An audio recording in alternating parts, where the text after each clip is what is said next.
What's up, Raiders? Today we are going to talk about how to handle Kazzara the Hellforged. This is the first boss of Aberrus, the Shadow Crucible raid in Dragonflight, the second raid of this expansion. This first boss is a pretty simple encounter, but let's get over the details of how to handle this big dragon and make sure you can learn how to take it down.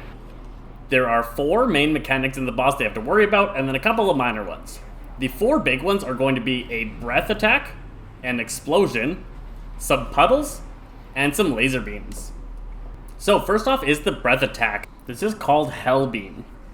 The boss is going to choose one random person to focus a breath beam at. They'll charge it for a moment and then unleash a massive breath at that player. All players need to be paying attention to the facing of the boss, and if the boss rapidly turns towards you, you need to sidestep out of that massive breath. Next up is the explosion, or Hellsteel Carnage. This is going to be a massive explosion of damage that happens at 80, 60, and 40% health. And then a bunch of extra effects come out while that is happening.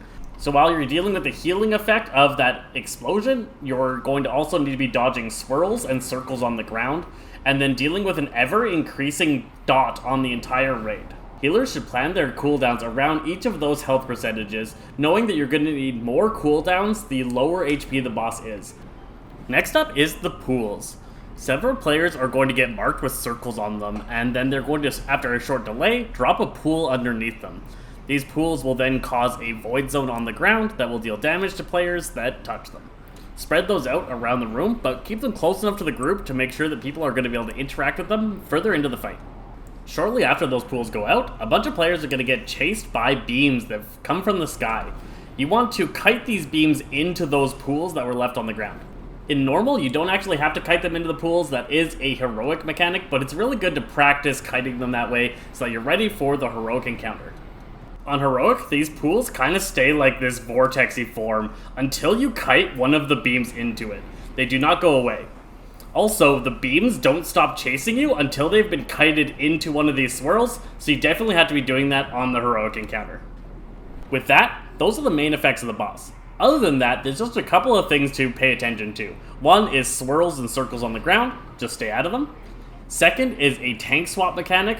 At 1 stack on each tank, you need to swap, and before receiving that stack, the tank should pop a personal cooldown as it does hit pretty hard.